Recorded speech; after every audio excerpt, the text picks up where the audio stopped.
Eating it back there. You make those? Yeah, yeah. Ah, that's your company? Or you just make? I need to get the paperwork for the company going, but yeah. Yeah. We were eating them and they were so good. And so I said to the guys, you know why they're so good? They're like, why? I said, because he's from Haiti. That's a dog for you. But thank you for it. That's amazing.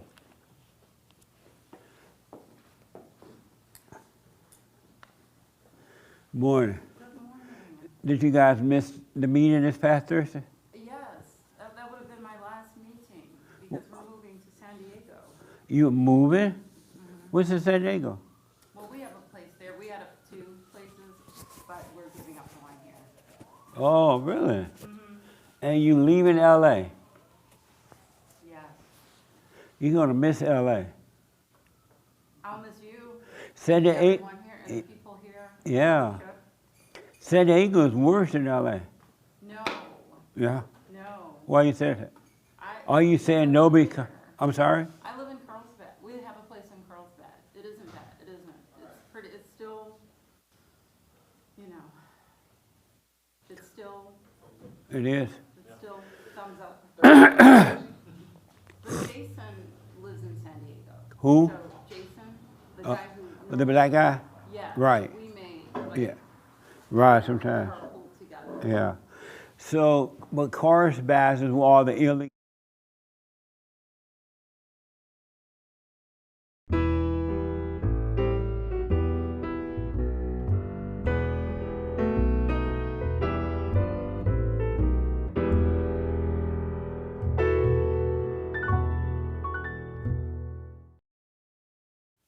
Good morning. Oh, good morning. Good morning. Welcome to Fellowship. I'm Jesse Lee Peterson. Thank you all for being with me. You can get involved by going to our YouTube chat line. Did I mess up anything by moving? YouTube chat line, and Hake will respond to your questions or comments. Pass them on to me. Good morning, y'all. How's everybody? Amazing. So I was thinking about, there was this woman that called the radio show this week, and she was talking about how bad her situation was, that she was a heroin addict. She had been married twice, I think, or she's married to her, she's with her second husband, it's all right, but they're not getting along, whatever that was. And she had 6 children, and all of them don't talk to her, they don't deal with her. Anybody hear that call? You heard it? And she had lost one leg, and she was just out of it, down and out, right? And it was a very, very interesting call. What did you think about it when you heard it?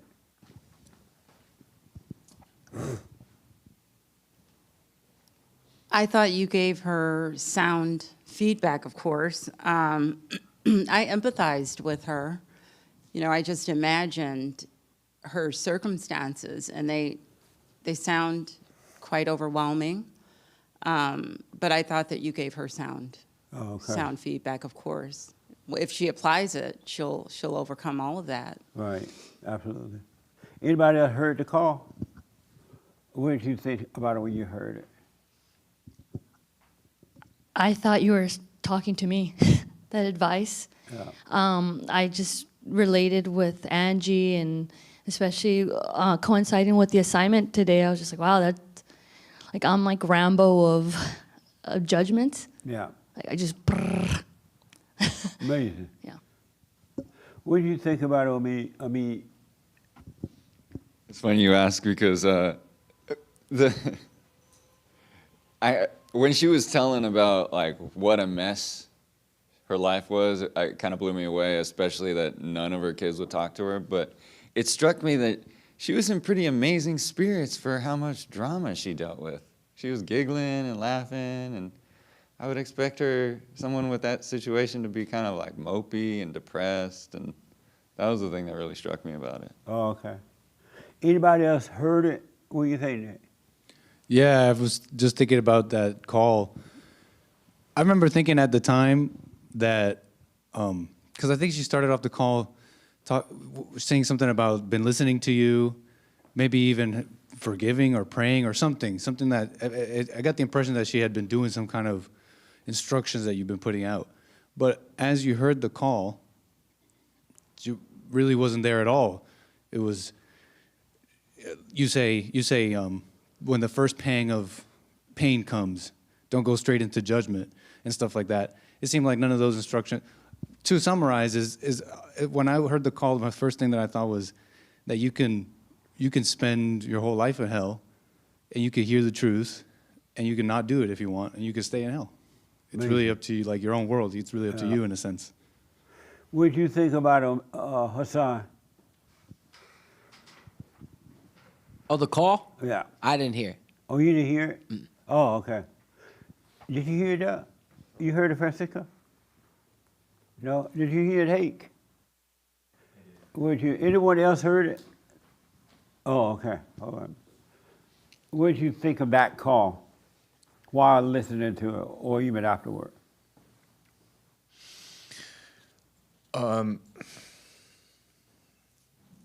She reminded me of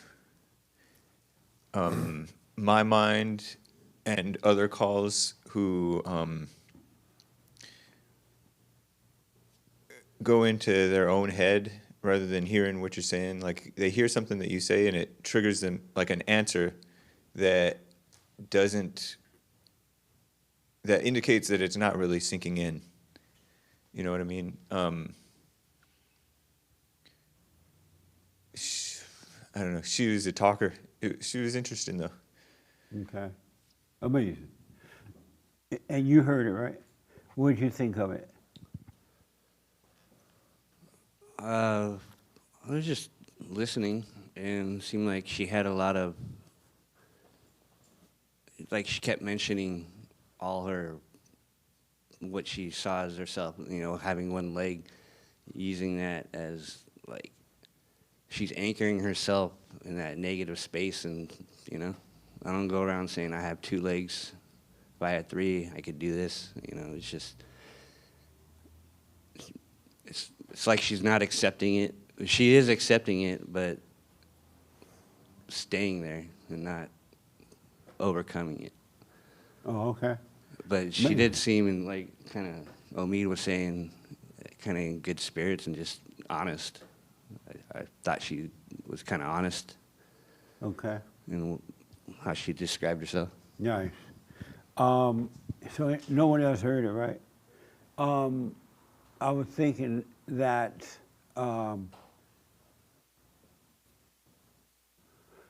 as she was speaking, I was thinking that this woman is one of the most blessed women on earth.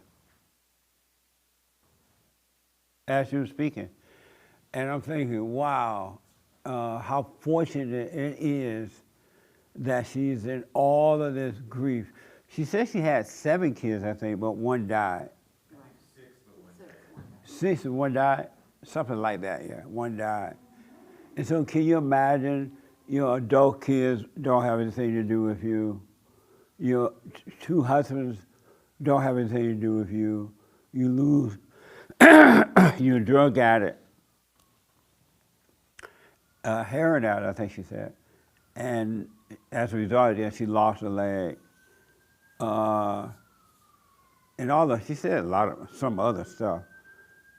And I was thinking how fortunate she is, because what happened was, in being down and out like that, she heard the truth. She heard truth, me speaking the truth about she could be fine, that there's a way out of this. And in that, hearing the truth, she accepted a little bit of it. And because of that, she could be healed. And I think about this woman, she's down and out, and can be healed in the midst of all her pain, because she heard the truth. And I realized that the fact that she is allowing herself to be in the pain and die from it, she will be healed. It reminded me of that guy he had been somewhat like, he had been, as a young person, he was hurt climbing a tree or something. At least in the movie they say he was climbing a tree. And he fell out of the tree, and as a result, he couldn't walk anymore. And he grew up to become an old man that couldn't walk. And so he lived on, had to move about on the ground. And he had heard that Christ was coming. And so, I don't know that he heard that Christ was coming, but he went to try different ways to get healed. And one of the ways was he thought if he should jump in the water, he would be healed. And he kept looking for opportunity to jump in the water. And sometimes he got close to the water, but he never was able to get in there because he was too slow. All the other crippled people were jumping in over him. He had to crawl into the water. And one day, Christ finally showed up, and he was sitting there really out of it, has lost everything. And the guy, Christ said, "What's up?" He like, "Well, I was wounded as a child, and all my life I could not walk." Y'all heard that story? Yeah, and I couldn't move, I couldn't walk. And then he asked Christ, "Could you help me get into the water?" They said if I could get in this pool, I could be healed. And I can't get to it. I can't make it in time because everybody else keep running in there, getting in my way, and I can never make it. Could you help me? And Christ said, "Do you want to walk?" After the guy was like complaining and murmuring. And Christ was like, "Do you want to walk?" The guy said, "Yeah." And then Christ said, "Okay, get up and walk. Just get up and walk." That lady reminded me of that. And the reason because she is facing her pain. She recognized the truth and she's facing her pain. And I thought of some of you here is that you won't get up and walk because you won't face your pain. Her pain was many. She was like in grief, not only spiritually, but physically she had pain. And some of you won't walk because you won't face your pain. If a little pain comes, you murmur about it, you get mad about it, you get upset about it, you blame others, and you can't walk because you keep identifying with the pain instead of getting up and walking. A little loneliness come, a little sadness come. Someone say something about you, true or false. Your wife or your husband leave you. Your parents are mean to you. You gossip. You have opportunity to gossip or whatever. You go along with the pain rather than taking the pain, and as a result, you can't be healed. And then you wonder, why can't I be healed? How long will this last? How much longer must I suffer? You don't have to suffer for another minute if you just get up and walk. You won't do it. And it's interesting to see that. You still think that your pain is you. You think your pain is you. You still believe that you're a sinner. Even though God said all your sins have been wiped away. So you're neither sinner nor saint. You still believe that, you still feel guilty about that bank robbery you carried out 10 years ago. 10 years ago. And when you remember the bank robbery, you cry. You get in your head about it, and you communicate with the devil about it, and you still believe it's you. You won't let memories go.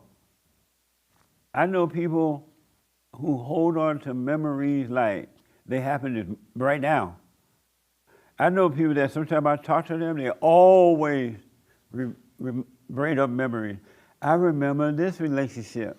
I remember my kids. I remember this. I'm like, why don't you let these memories go? Why holding on to memories that doesn't exist? If your wife want to leave, okay, bye. But instead of letting her leave, you hold on to memories.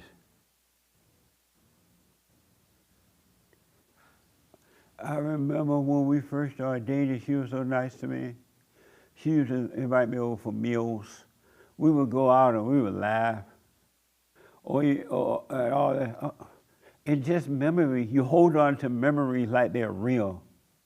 And as a result, you can't get up and walk.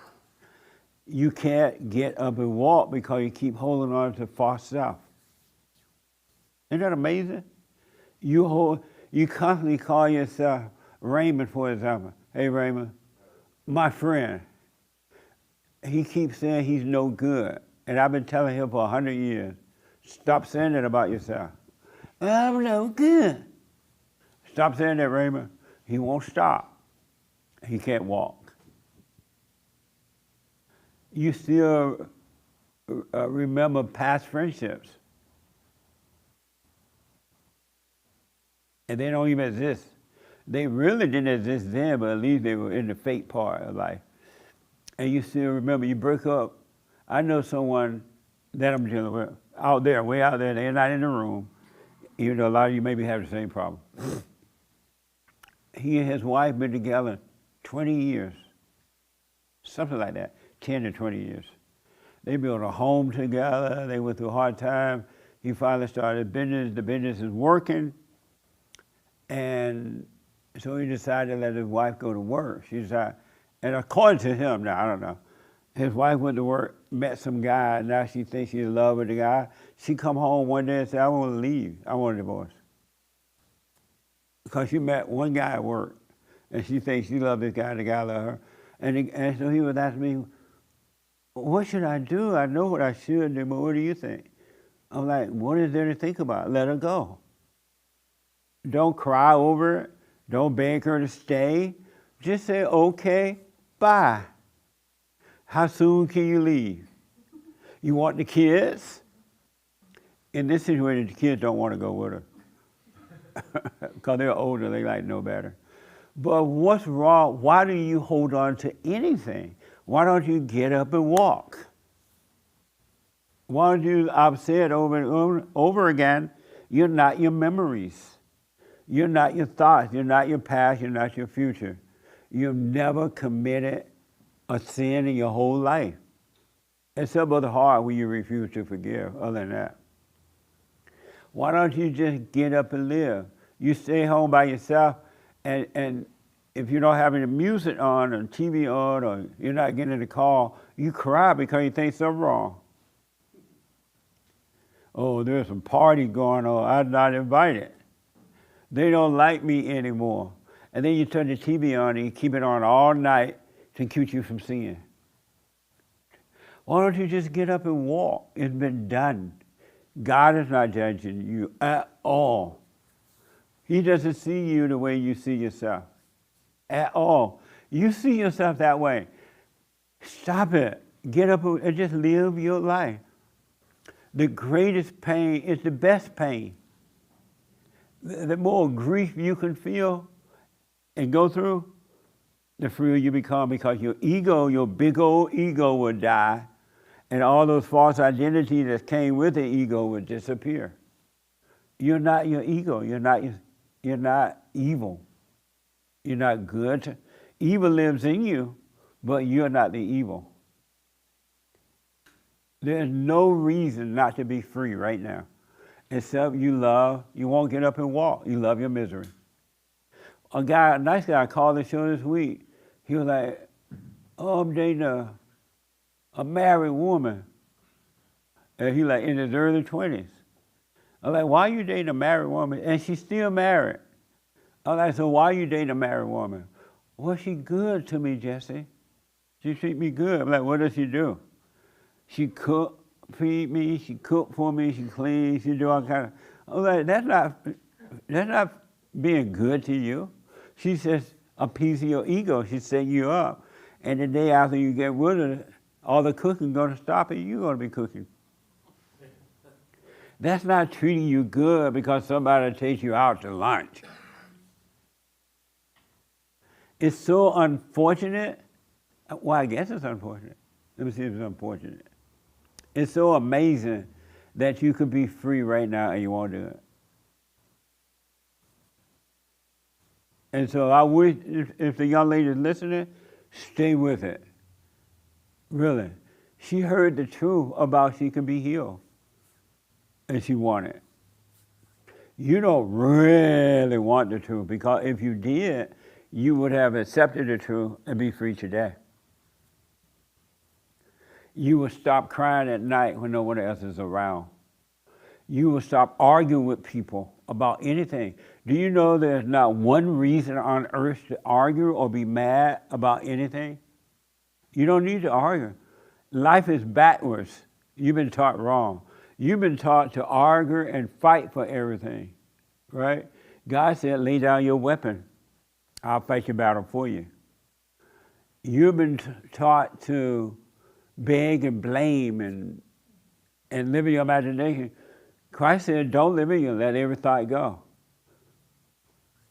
All thoughts are lies. Your thoughts are not mine, and they're not from you, so why not let them go? Isn't that amazing? You won't let yourself feel pain. The first little emotion that comes, you run and get high. Or you go yell at your husband or your wife. Or you go blame somebody.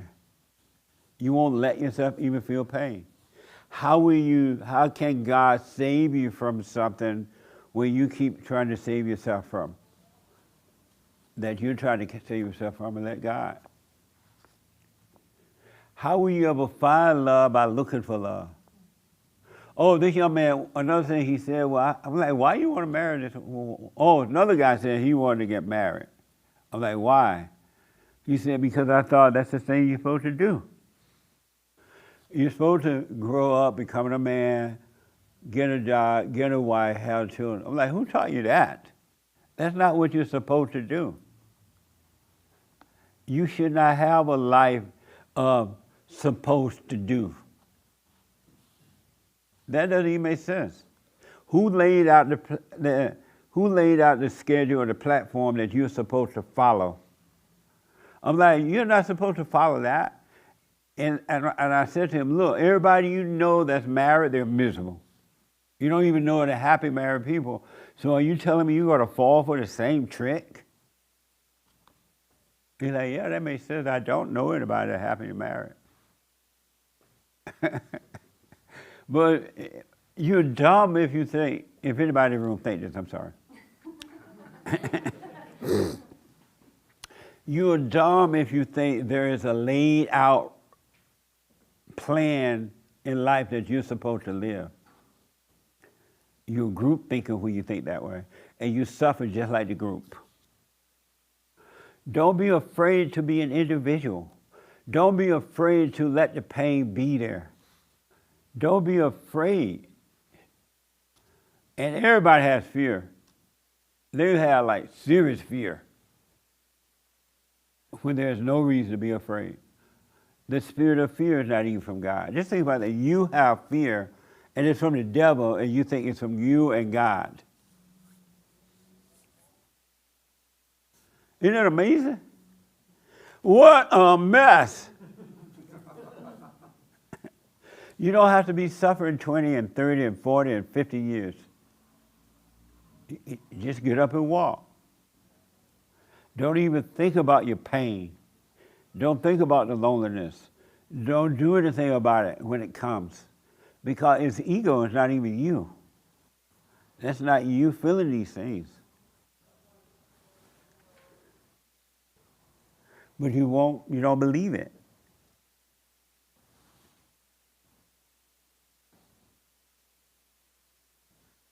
What? What do you think about that? In the brown shirt, gray shirt. What do I think about? You won't get up and walk. I mean, it's definitely been true in my life. And why don't you get up? You've heard the truth. Why not get up and walk? I mean, I'm not sure. Maybe I don't believe it. That'd be the only reason I could think. Maybe I don't truly believe it.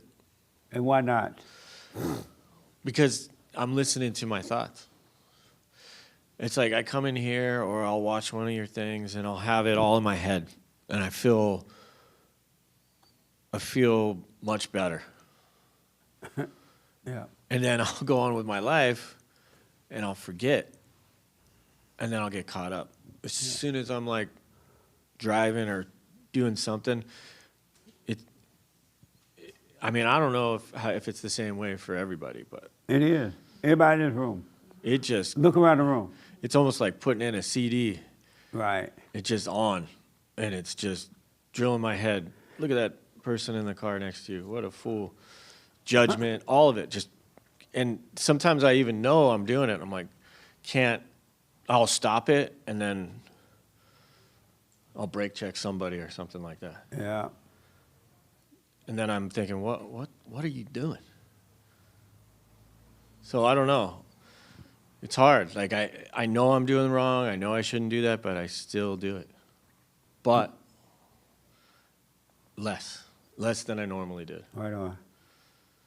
Nice. We'll stay with less. That's better than nothing. And less will become more. That's why. That's why when you say stay with it, Yeah. it makes sense why you're saying that to us. Yeah. Stay with it. Stay with it. Yeah. Sometimes I actually hear you say that to me. Nice. Yeah. Yes, Raymond. You're right. I always have a tendency to judge myself because to me, I was taught I have to take responsibility for the choices I make in my life, and many of the choices there were anything but right choices. Yeah. Yes. That's another lie that the world have taught us. You need to take responsibility for yourself. And I'm like, well, how am I going to take responsibility for myself when I'm not even in charge of myself? I don't even make the decision to do the things that I've done. How can you take responsibility for something that you haven't even made the decision to do it? What do you say to that?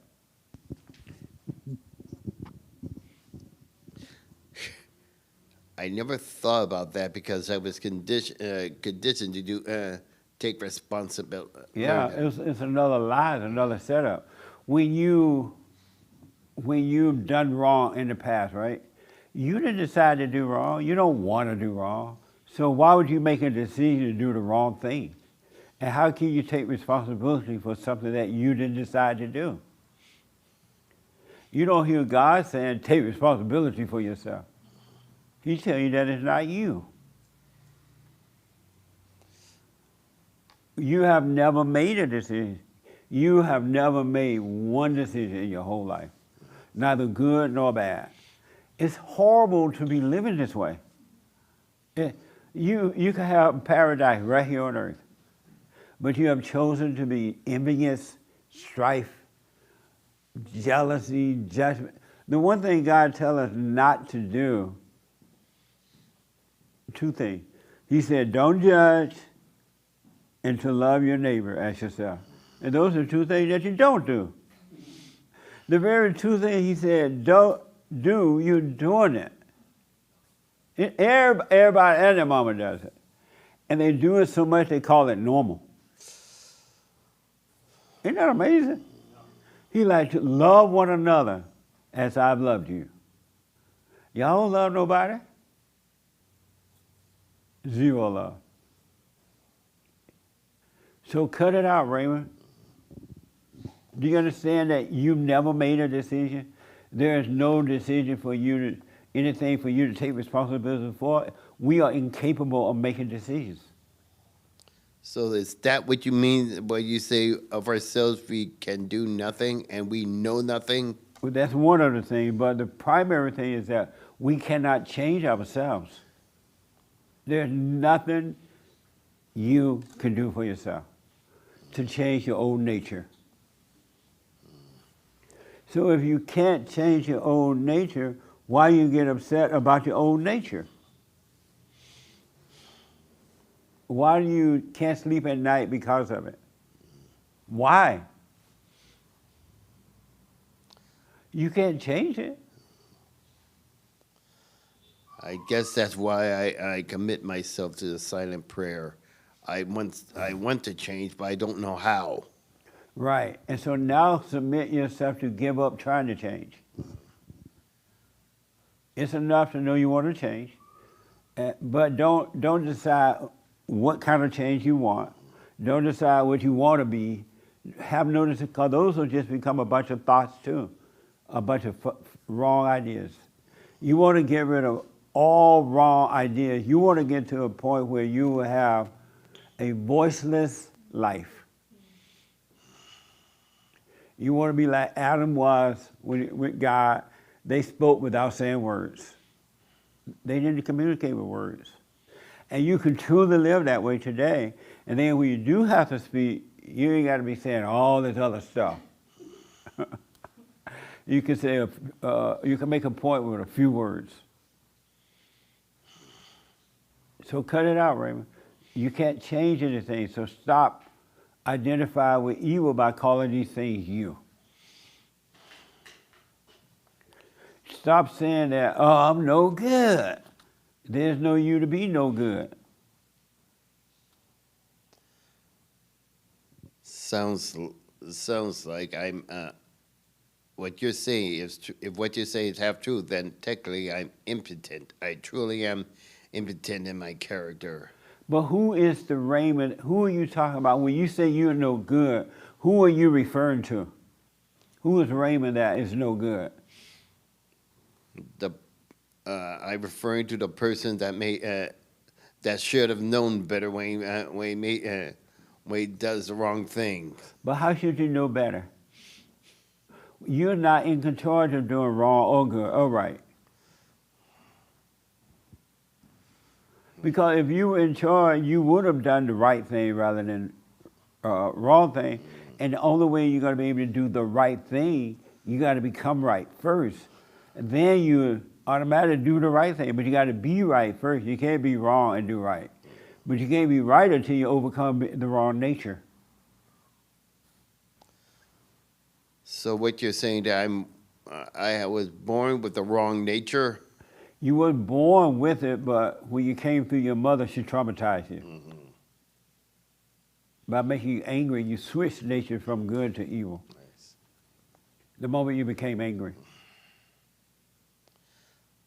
I guess that's what they mean when we're all conceived in sin. Yes. You're born to crazy mamas and crazy daddies. That's what it means. And you become angry. I see. And then you call even the anger is not you. Hassan, why don't you get up and walk? And then I come to you, Joel.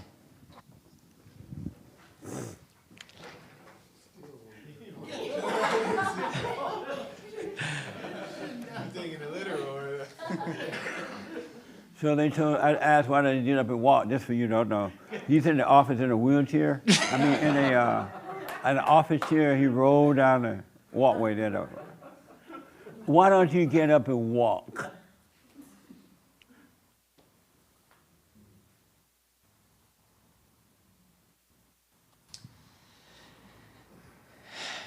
It's an amazing question, and I don't have the answer. I don't know. I'm over here thinking about it. I'm like, yeah, I don't know. Don't bring up your incident at all. I just want it for your purpose, right? I remember you were recently in incidentals.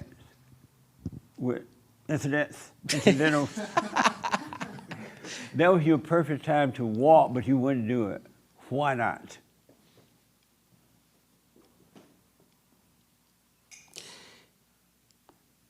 It's funny because like even right now, listening to you say it, even from that moment, there's even been more of God, like basically really forcing it.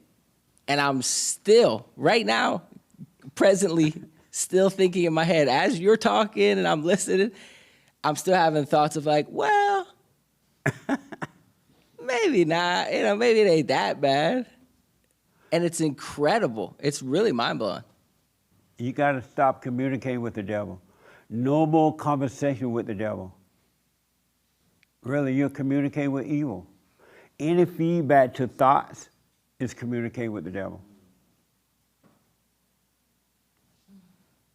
There was a guy called the show this week, he said he was lazy. I'm like, well, how do you know you're lazy? I forgot what he said, but I'm like, go against that. Don't believe the thought that you're lazy. Satan tells you you're lazy, you said, okay, why not go against it and get up and go to work or wash the dishes, whatever you need to do, and just do it.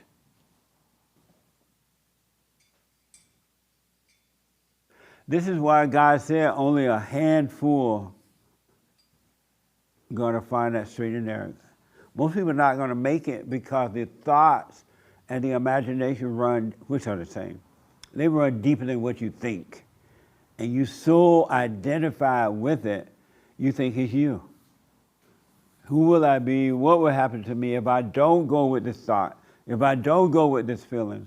If I don't do it, what will I be? Who will I be?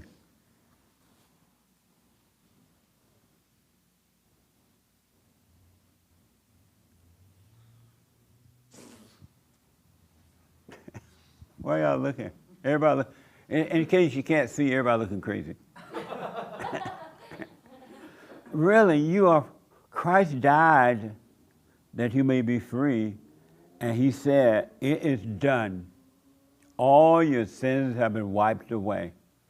You're not guilty, but yet you call yourself guilty. Even to the rapist that raped a woman 2 nights ago, you're not guilty. Don't call Mr. Rapist, don't call you, or Miss Rapist. Don't call yourself that. If you call yourself that, you're going to do it again. If you don't call yourself that, you won't do it again. Because when you call yourself that, you're giving life to death. You're giving life to evil. Because you say, that's who I am, I'm a rapist. Of course you're going to rape again. Even the pothead, if you didn't call yourself a pothead, you would stop being a pothead. Life and death is in the power of the tongue. You become what you say. But if you don't say it, you're going to see and you will overcome. Let the world call you whatever they want. Who cares about what they call you? It's what it's your world. You're not a rapist. You're not a molester. You're not a whatever. That's what the world calls you because they're blind. And they put names on you and you call yourself that, you're in prison, you're doomed. And the world rejoice. Because there's no mercy in society. Zero mercy. They rejoice when they can bring you pain. Even in your situation, Hassan, those people are rejoicing that they can bring you pain. They get a feeling from a thrill. And they're watching you making a bunch of excuses, and they're getting thrills. They don't love you, they don't care about you, and you don't love and care about them. If you did, you would do what you have to do.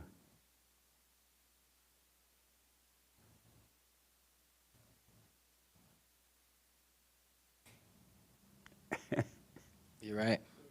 So what? You're right. Isn't that amazing? It is. It really is. That we can be in love with our own destruction. You love your pain.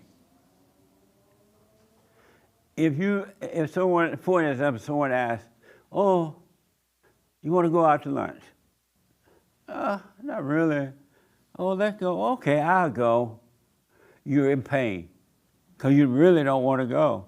But the person that you agreed to go with, they're rejoicing because they got the thrill of controlling you. They know you got lunch and you don't want to be there. Isn't that amazing? And then you got thrills because you're doing something you don't want to do. So you love the thrill of not doing something you don't want to do or being somewhere you don't want to be. That's a thrill for you. Stop living a life of thrills.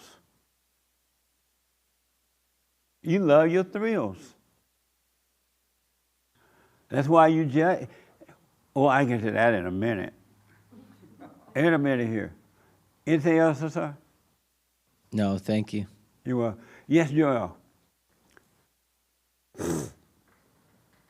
I just have a question because when you say that we have never made a decision and we can't change ourselves, which I believe to be true. If that's the case, then how do we drop your misery, like you say, if we can't make a decision and we can't change ourselves? To see that you have it, and seeing it will change it. But let's say you see you are miserable and you try to do something about it, you can get deep into the misery because now you turn yourself back over to darkness. So when No, go ahead. I was saying, so when you're saying drop, you're not saying stop. You're just saying watch. Good question. I'm saying both. For an example, now that you can see that you're miserable, you drop it by stop doing it. Let's say that, let's say you're out on the street and you heard about forgiveness. You know about all that, right? Forgive your mama. And as soon as you meet someone and they start complaining, oh, I'm so unhappy.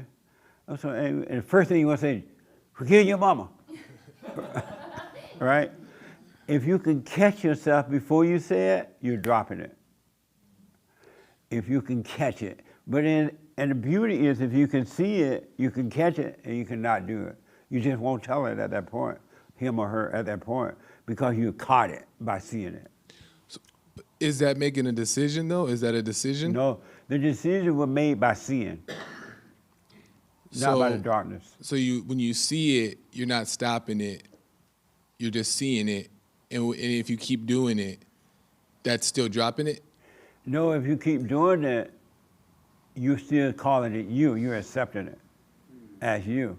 You're not dropping it. The beauty about seeing it though, you're gonna not do it, because seeing it is what stops you from doing it, from preaching, and you could be at a party, have a good time dancing at a party, and you're gonna see somebody over there with a glass of wine, and you're gonna look at, oh, they're a Christian, and they're drinking wine. But if you catch yourself about to do it, it's not even you. You're gonna know it's not you when you can see, right? You'll catch it, and Satan will be trying to make you say it, but you won't, because you know it's not you, because you see it, and that's how you drop it. You just lose that appetite to do it. That makes sense. So it's more so about seeing it. Yes.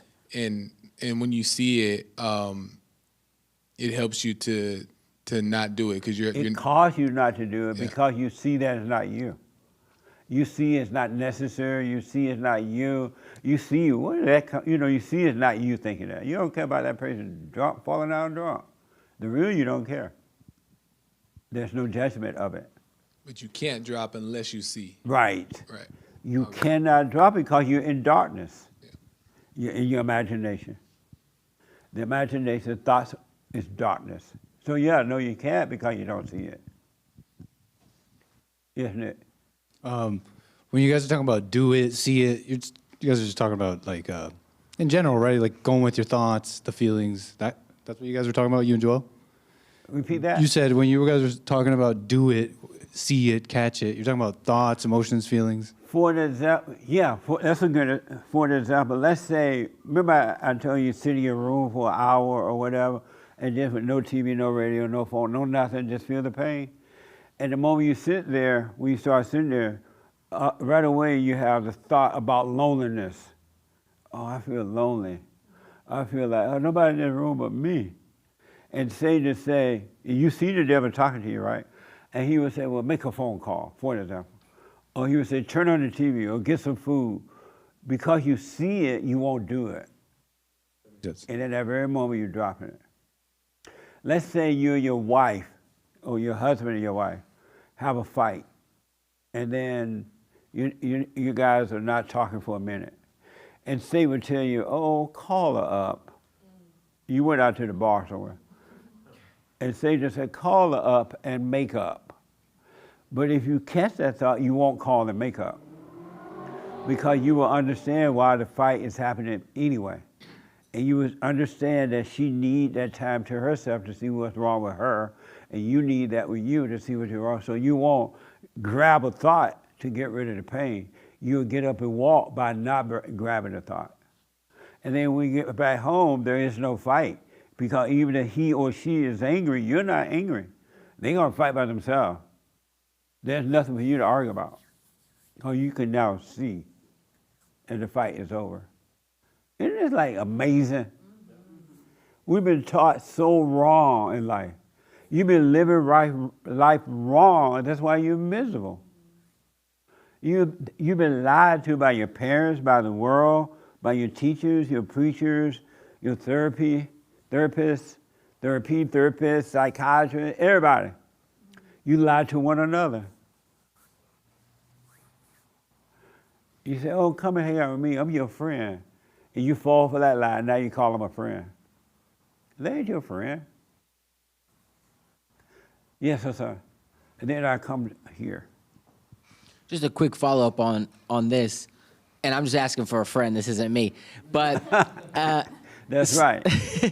so, but what now, if you can see that you're miserable in a situation, but you continue to do it, like Joel was saying, is that just like a suffer and die no situation? If you see that you're miserable, you really see it, you're going to see that it's not you that's miserable. And so there's nothing to do. You're going to literally see that the lonely pain or the anger pain or the sad pain or whatever you may have, or the good or the bad. If you can see, you're going to see that it's not you. And in seeing that it's not you, you let the Spirit of the Father take care of it. He will destroy it.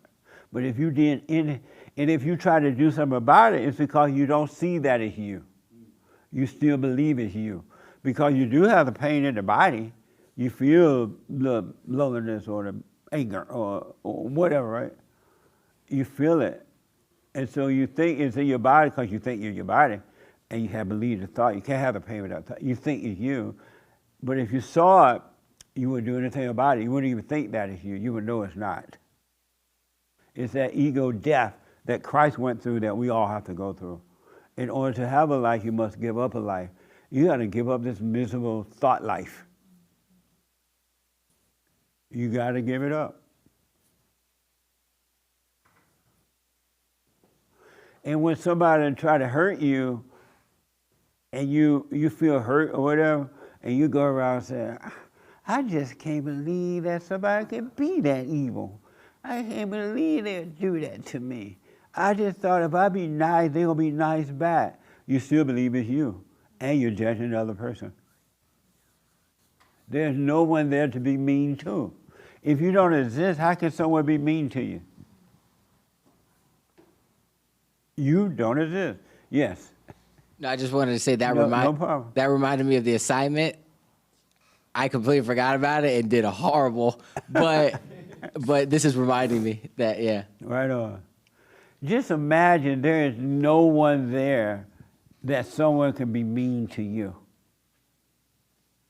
You don't exist. But yet you said, they're so mean to me. They lied to me. They stole from me. They hurt me. They took my child. They're not your child. Let them have it. You gonna, I saw, and then I'm coming here. I'll do Joel first and then here. I talked to Joel and then here, remember. This man, in this story I saw, it was a true story, according to the report. This man and his wife broke up, and they had a child. And when they broke up, the man really wanted to be with his child. And so, but the courts, and then he had 50-50, but the wife wouldn't let him see the child still. She made it difficult. She just made it hard on him. So and every time he would try to get the child, he would like take the child anyway, they would call out an Amber Alert on him. Oh, yeah. Y'all know what that is? You ride down the freeway, they talk about an Amber Alert. Every time it's angry moment. Yeah, and it's every. I don't even pay attention to Amber Alert. Yeah. And so it was an Amber Alert. They put out Amber Alert on it, right? And this man really identified with the child. He really wanted the child, so they had made it so difficult for him. He had done everything he could do to be with the child. And so finally what happened, he killed the child and himself because he wanted to be with the child. I'm like, look at that fool. Well, I ain't call him a fool, kind of a drive, but I meant fool devil. If he had just let go of the child and realized, you know what, ain't nothing I can do about it, whatever, and just worked on himself, he wouldn't have done that. He'll be alive today and will have an amazing life. But he identified with the child and that emotional want that he had for the child, who was all evil. It wasn't love, but he called it love, and it's not. It's another false identity. Love is everlasting, it lasts forever, it never ends, no matter what someone take from you or give to you. Love ain't got nothing to do with the trouble you're having. Matter of fact, if you had real love, you wouldn't be in trouble. Isn't that amazing? Yeah. Yes, Joe. Just to go back a little bit to what we were talking about, when Hassan was speaking here, is that the setup is when the devil will make you think that you see, and he'll say, oh, look at you, you're doing wrong. But you think that you're seeing, you think that you have that awareness, and maybe you do see that, whatever, but you don't really see, because if you really saw, you wouldn't do it. That's right. So the setup makes you think that, but it's really just the false seeing, because Satan's like, well, look at you're a bad person. You know you shouldn't do that. That's not good. Right. And make you judge yourself. But if you truly saw, then you would understand why you shouldn't do it. And to add to that, he's not even making you judge yourself, because there's no self to judge. He's making you judge the false self, which is his nature. But he tell you that, look what you done. Right. And because you've already identified with the false self, you think, yeah, look what I've done. And now you're going to do some more. Isn't that amazing? Yep. There is no you. There's no self.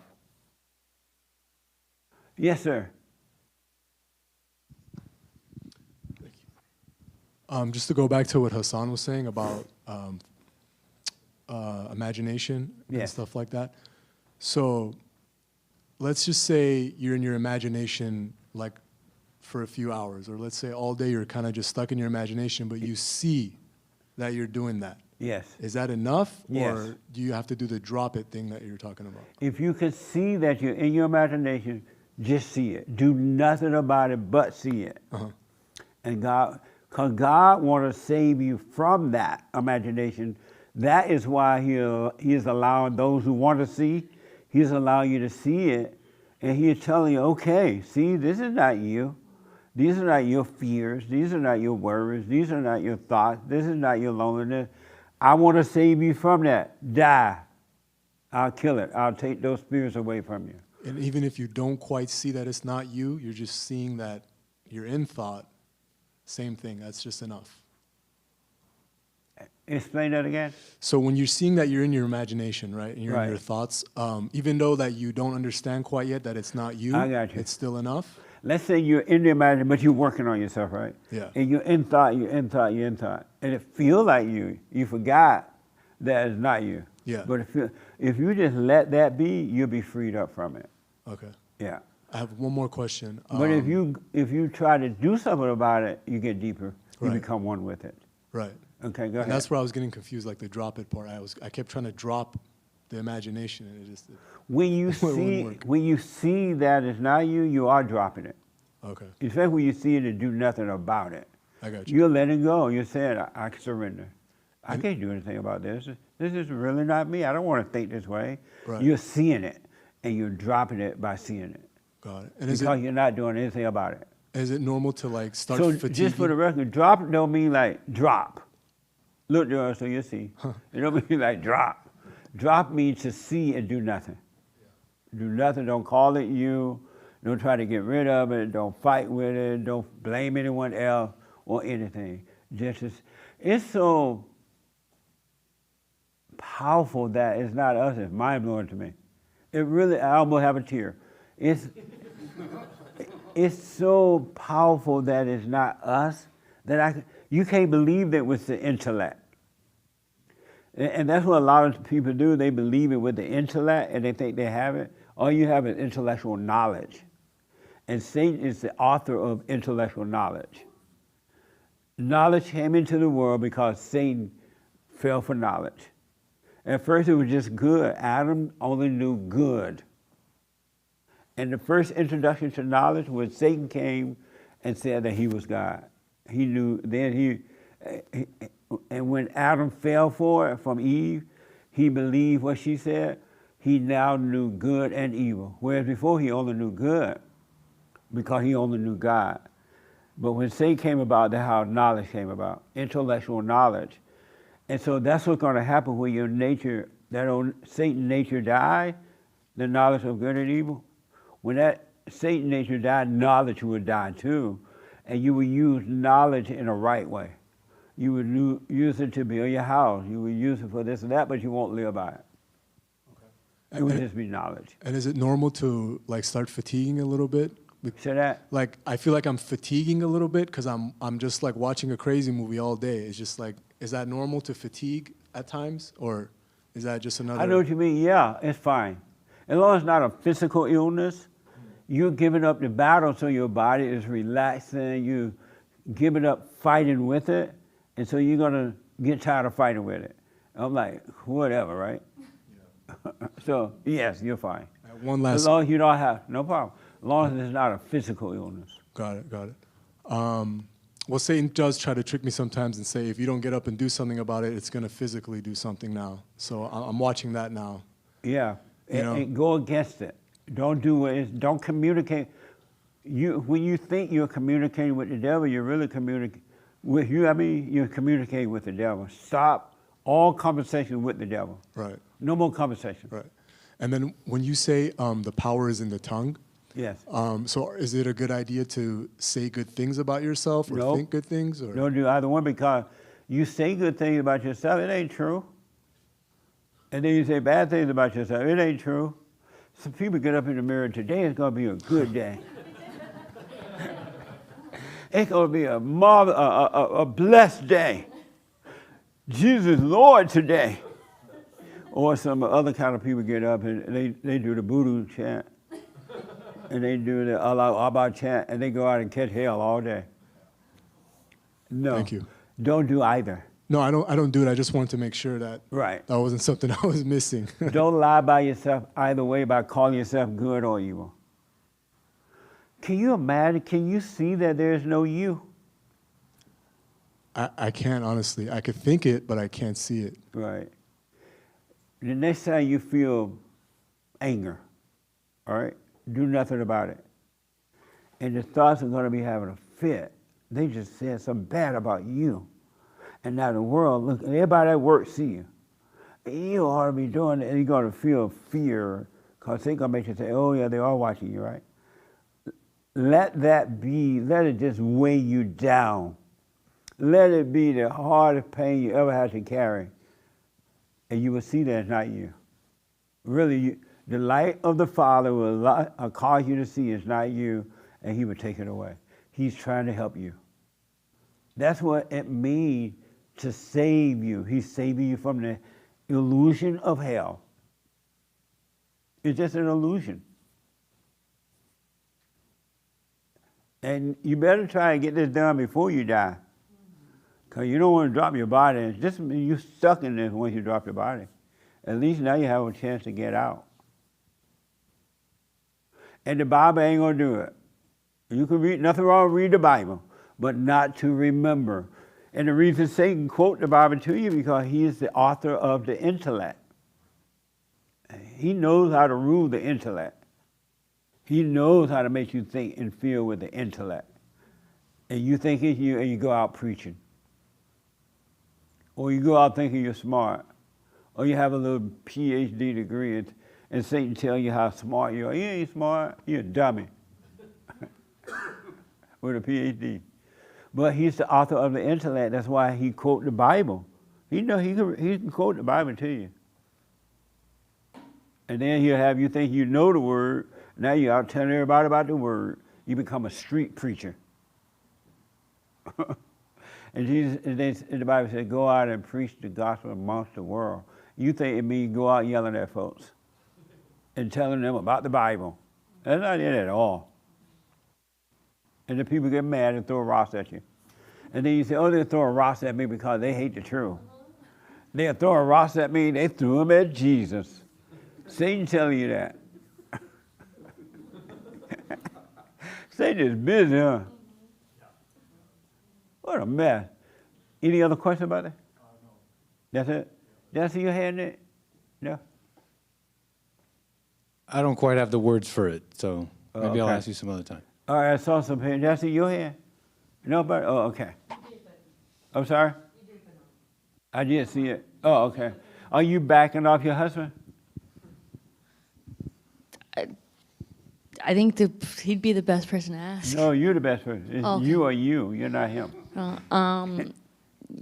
Yeah, it's ignoring the voice because I run with it.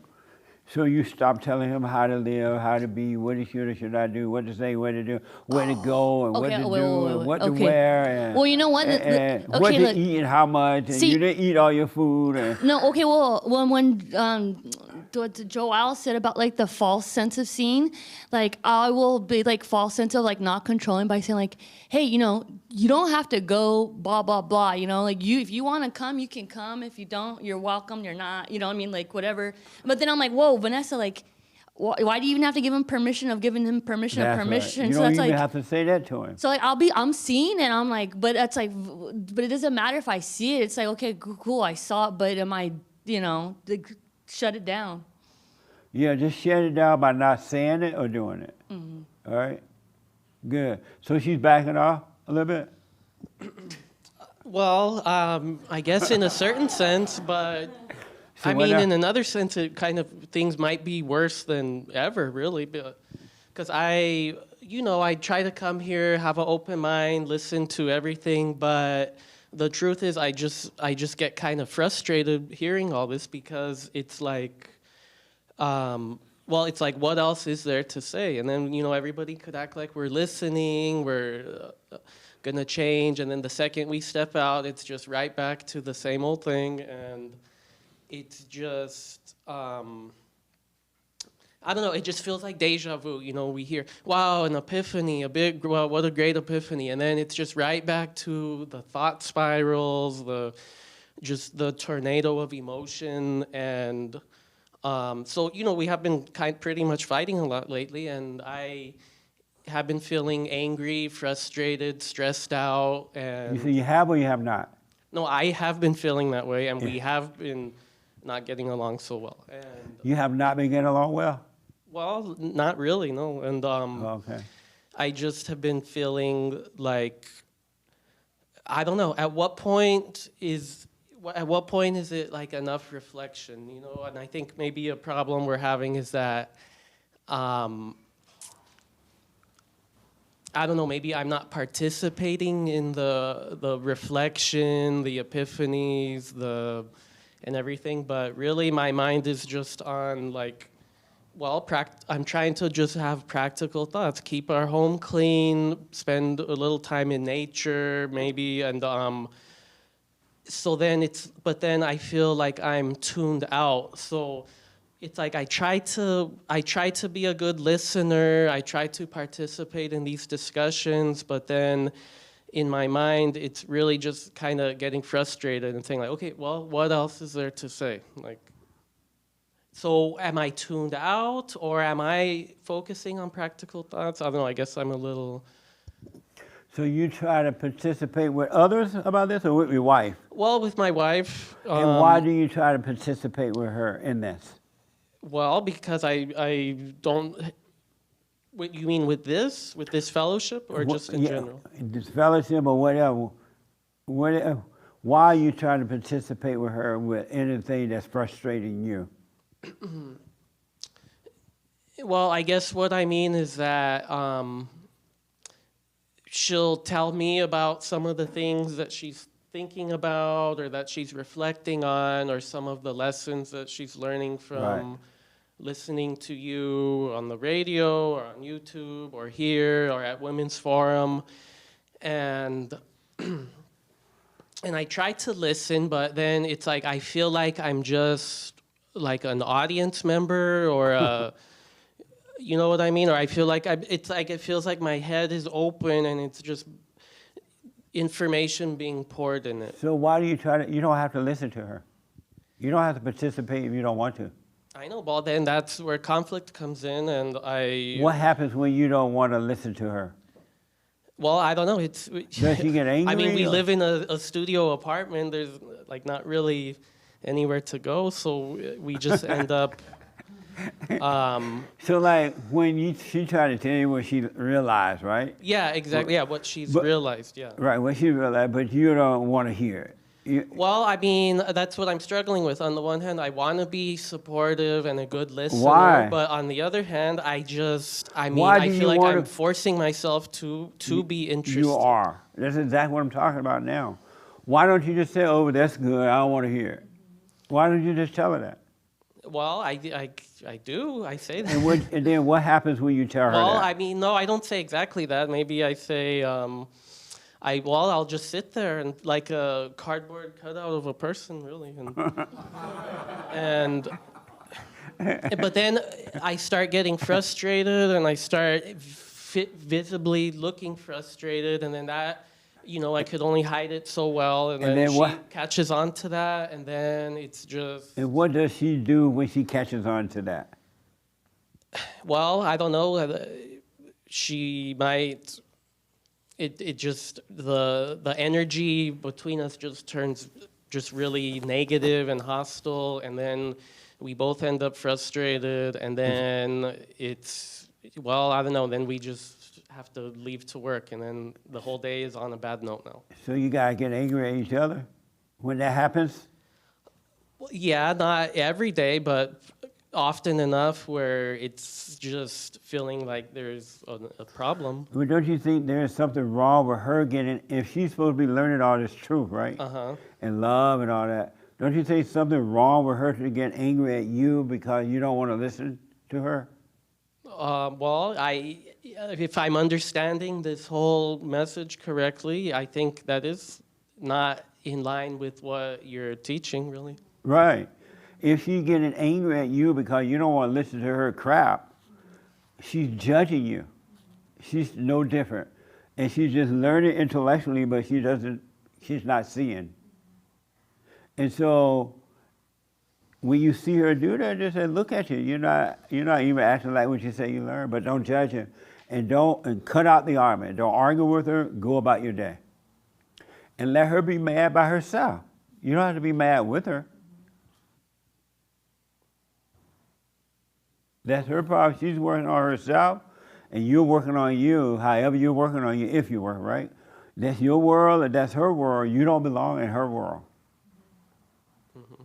Yeah, and I think maybe being married, we've almost like a codependence or something, Yes. and it's like Yes. good to, great to spend time together. We like travel and going places, but I don't know. I think we've lost our independent thought maybe, Yes. or just time with ourselves. I think there's personally nothing wrong with that.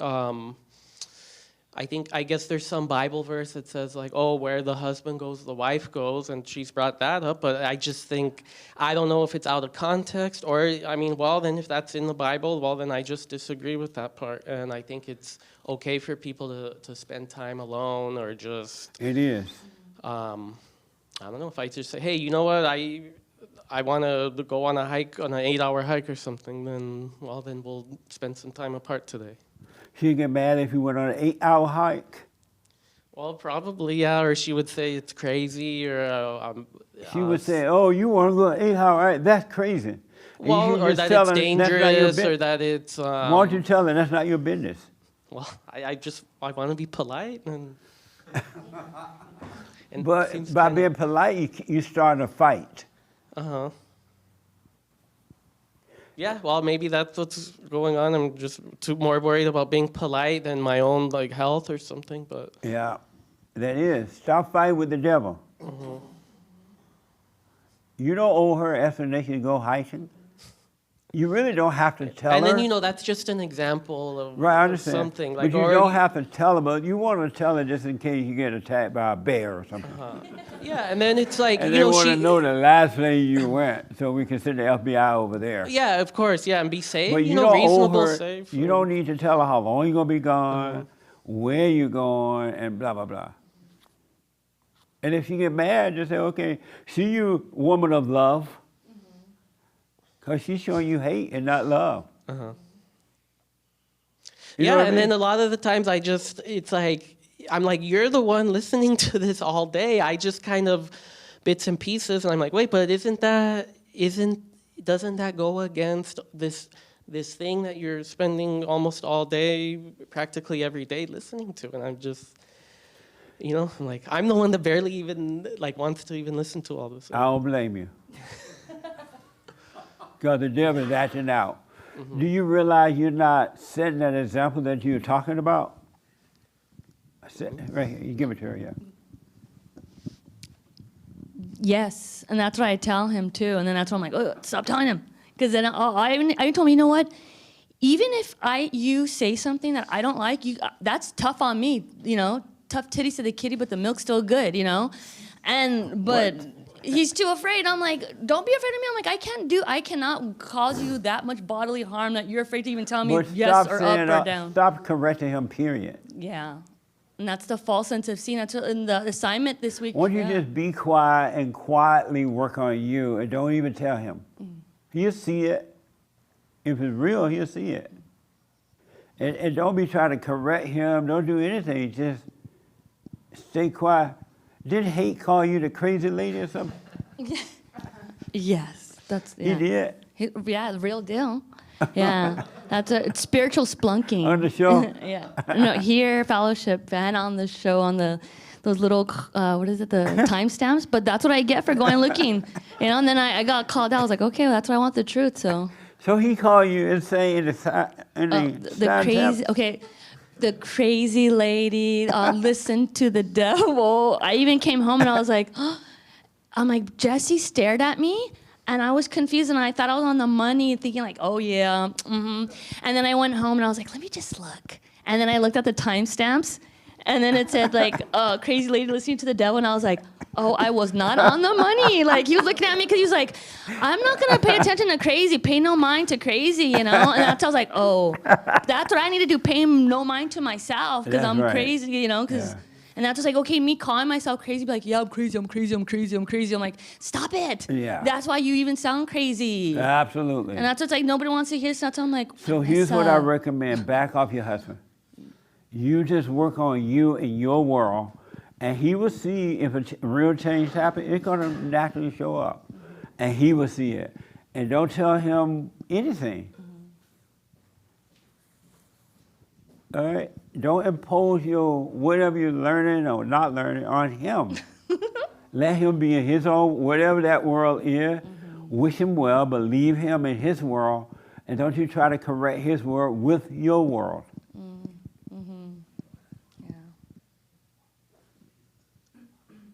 You know what I mean? Yeah, I don't want to stop riding him. He's not a horse. You want, leave him alone. I don't want to ride anybody because that's I'm like, this assignment. I'm just like, I ride the situation. I ride people. I ride myself, like a jockey. You know. All you need to do is be quiet and watch what's happening up here. All right, and the God will change it. Don't worry. Stay working on it. Don't stop working on it. So as of today, back off your husband. If you want to go for an 8-hour hike, you'll be like, oh, that's too long. What are you going to, that's so crazy. Why 8 hours? Let him go to 24 hours if you want. Bye. Even if you decide not to come back from that hike. Bye. Just say, oh, he went on a hike. Amazing. Okay. But don't have any ideas about his hiking, for an example. You know what I mean? Totally. That's his world. Let him live his world. Awesome. Right? Totally. And stop arguing with her. And if you don't want to hear it, just say, hey, I don't want to hear it. You have a right to not want to hear it. God is not getting mad at you because you don't want to hear it. And she doesn't have a right to force it on you or get angry or anything. So you stop. You're responsible for the argument. You don't have to argue with the devil. No. Does he beat you up and make you argue? No. I'm sorry? No. So why do you argue with her? I don't know. Why are there with it's just two devils arguing? They both think they're right. So stop the argument. All right? Yeah. Amazing. Thank you. Yes, James.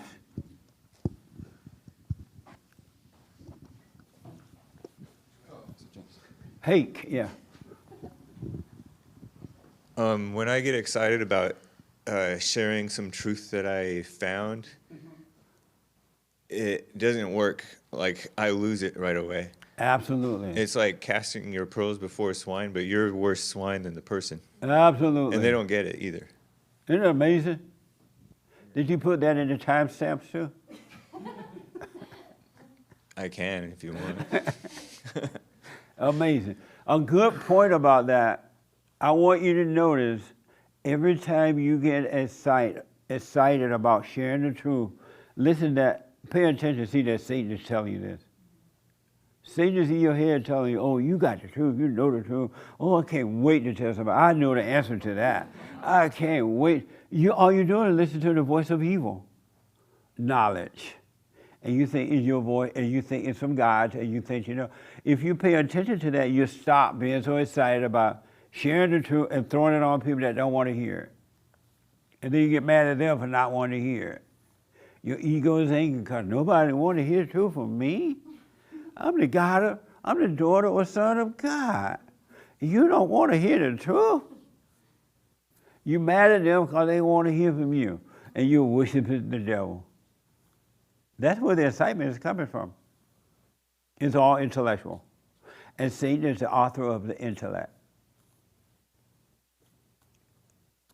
That's why you know good and evil, because you're of your father the devil. You should only know good. And you know good by becoming good, and when your old nature changes, you will become good. Then you can do good. You can't be of evil and do good. And then you tell yourself, oh, I do good because I feed the hungry. I gave some money to that poor homeless bum on the street. I preached the truth to someone. I spoke in tongues. I healed the sick. I am good. That don't make you good.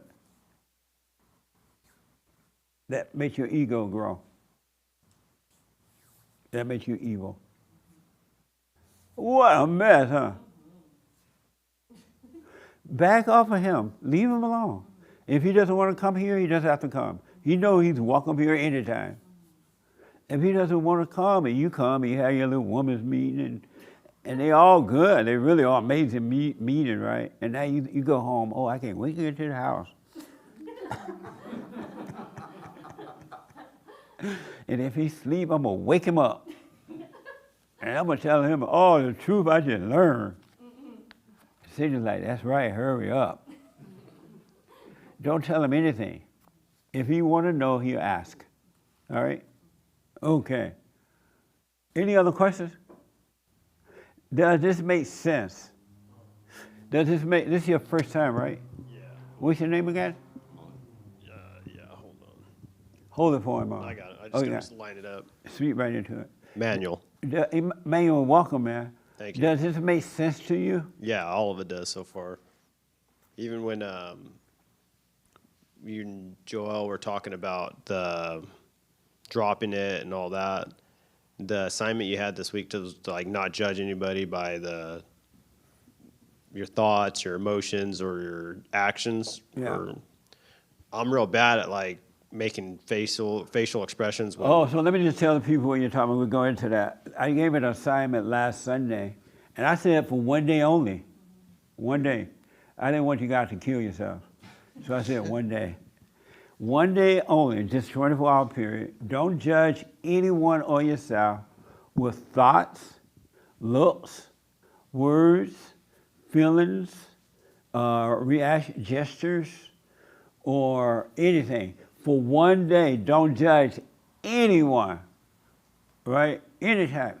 And you were saying that you didn't. How did you do with that? It was tough, but I did it more than a day because I really saw that I'm bad at judging with my expressions. Like I was listening to a book this week, and I had to not stop myself, but just catch I see myself, like I'll shake my head. I'm like, oh, there I'm doing it again. Yes. And just like listening, I'm constantly like looking around, and I can tell like, oh, okay, I might be judging already, even not even paying attention to that. Nice. And so I was able to catch myself a lot this week during Nice. that book, and well, even like when You could be listening to someone else speaking, and just because they're not saying it the way you say it or exactly the way you want, you could be thinking, oh, God. Or you can look at that person and go, or you can just glance. That's a judgment. Yep. Because the thoughts are there and you have an opinion about it. Isn't that amazing? It is amazing. Like right now when you're saying about like no one wants the truth from me, you know, like you almost like see people and you're like, you don't want to be saved. I can save you. And you really can't. Right. Like, it took me a while when I first caught on to this. Like I wanted to tell everyone, and I was getting like frustrated. Like, why would you want to like keep going down that path? Like there's a way, but I can tell me trying to push it on people is not going to help. And That's right. You got to see it. And I want you to notice that it's not even you saying, I got to tell this person. Or it's not even you thinking, why you want to go down that path? Why? It's Satan talking to you. Watch the voice of the devil. He's the one telling you that so you can judge those people. Or you can try to tell them the truth and then they reject it, and then you're judging them. All kind of stuff. At the beginning of my accident, I was like depressed. And I remember my dad telling me this a lot when I was little, like, your thoughts aren't yours, but I didn't get along with my dad growing up. Now I do, but during my accident, I remember thinking, I kept hearing, like, those thoughts. And it just clicked in my head one day, like, why would I give up on myself? Yeah. So yeah, that can't be me. In my head telling me these things, like, it cannot be me. That's right. Because, like, my dad always told me, the one person that's not going to give up on you is yourself. That's I can right. give up on you, your friends will give up on you, but like for you to give up on yourself, that's not right. You So if know something's telling you that, then it can't be you. You know you got to be crazy when you think that you're going to tell you to kill yourself. Oh, you're not worth anything. Nobody love you. You're never going to be anything. You might as well take your life. You know you're crazy because you think you're going to tell yourself. You never would tell your own self to kill yourself. You know something else must be talking to you. Okay, if I kill myself, where am I going? What's going to happen there, right? You're not telling yourself to commit suicide. It's that voice. It's a voice in the imagination. And you think it's you. Yes. Like in the beginning, you were talking about like get up and walk. Like I see that now so much because people get like, I don't believe I'm disabled. I really do not believe it. My dad always told me like. And you're not. I know I'm not. You're really not. I really believe that. And it's, but people and the devil tell you you're in a wheelchair, you're disabled. It's not true. you can't do this. And the you can't world do put a that. label on there called disabled so they can cripple you. You can feel sorry for yourself. Now you need a governmental program. Now you need this. They cripple you. Yeah. But you're not. That's for sure. Even when I was in the hospital, I would get so mad at my dad because he wasn't really there. And he would always tell me, like, what am I going to do, like, carry you around? And I didn't get it then. But now I understand, like, there's nothing for him to do. Yes. Either I figure it out or I suffer. And Right on, man. I had a good example of him growing up. I'm glad I had him around, even though I hated him. But I'm over that now. But Right. This has helped a lot. Right on. Well, stay with it, stay with it, stay with it. I will. Isn't that amazing? You're not crippled just because of your body. I hear people say, oh, I have cancer.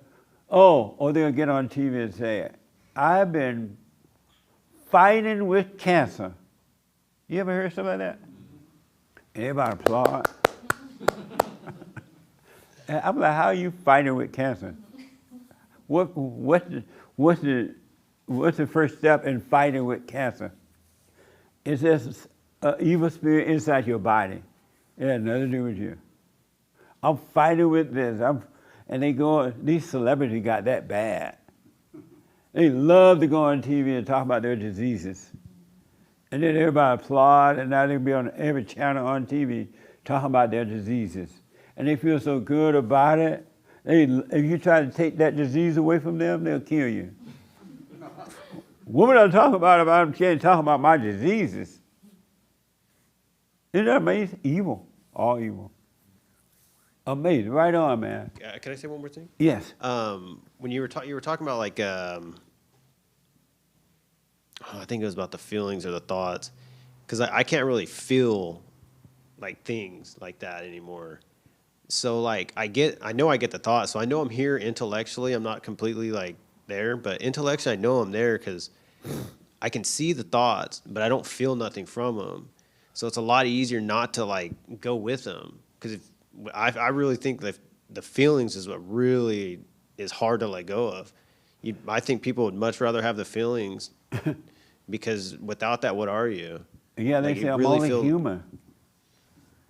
Well, if you're catching those thoughts before you get the emotional, you're talking about emotional feelings like loneliness, worry, sadness, happiness. You're talking about that. You don't feel those things? No. And is it because of the Yeah. body thing? I'm sure it's from this. Oh, I see. Because Okay. I thought I had brain damage for like the first year. I was like, why can't I like force when I cry, I don't feel nothing. Why can't I force myself to do like any feeling? It was so weird. I thought I had like brain damage from it. Oh. But then when I caught on to you about catching your thoughts, it all started to make sense. Like, oh, okay, Nice. without the thought, you won't have the feelings. You won't have the feeling unless you have the thoughts. You cannot have love feelings, hate feelings, doubt feelings, worry feelings, emotional feelings. When mama died, you got to think about the fact that mama dead before you can cry, right? You just can't cry about mama dead. You got to think, oh, mama dead. Oh. But if you didn't think about it, you would never cry about it. And then you go to the funeral in the right way. Right. You're not forcing yourself Right. almost. I feel like a lot of people that have, I would, not people, but me, before I'd force the emotion to feel something so I can like try to be alive when you're not even alive. And the world tells us emotions are normal. You are just human. We are human. What a mess, huh? Yeah. Right on, man. Did you do the homework? Okay, I want to, there is assignment for those who don't know is what, again, that day? For the assignment, right? Yeah. Don't judge with words, emotions, thoughts, or actions. And did you do it? I did. And how was it for you? The first 24 hours were a huge fail, just a disaster. It was terrible. Were you surprised? Yes. I'll tell you this much. This assignment caused me to see exactly how evil I am. Yes. Really. Like, I haven't been able to accept that. Like, I've said it, but I'm like, I really don't accept that. I'm so cool. I'm so nice. Guys love me. Children love me. Everyone loves me. Yeah. But it really was sobering for me to see that. What was really kind of frightening to me was that I judged subconsciously. Like, I would look back later and realize that I judged something in some subtle way. Absolutely. So I extended the assignment for myself. Good. And it's really kind of a permanent staple for me now because it's so evil that I don't want that part of myself to exist at all. I don't even, so fast forward, and I'll make this brief. As I continued with the assignment, I began to not identify with it at all, like completely separating myself from it, actually verbally saying, that is not me. That is not, I see you. That is not me thinking that. Yeah. And I just, something happened, like this pivot happened. And for me, it's largely with like political issues. I'm so steeped in what's happening, and It's me feeling that someone should think in a certain way, and how could you not see what's happening? But it's all the same thing. Yeah. It's me. It's me before I learned this way of living where I could be completely free of that. It's just blindness is what it all boils down to. It's nothing, we're all the same. Yes. There's no difference at all. So this assignment has been just amazing for me, and it's something that I'll be doing, for the long term. Stay with it. Yeah.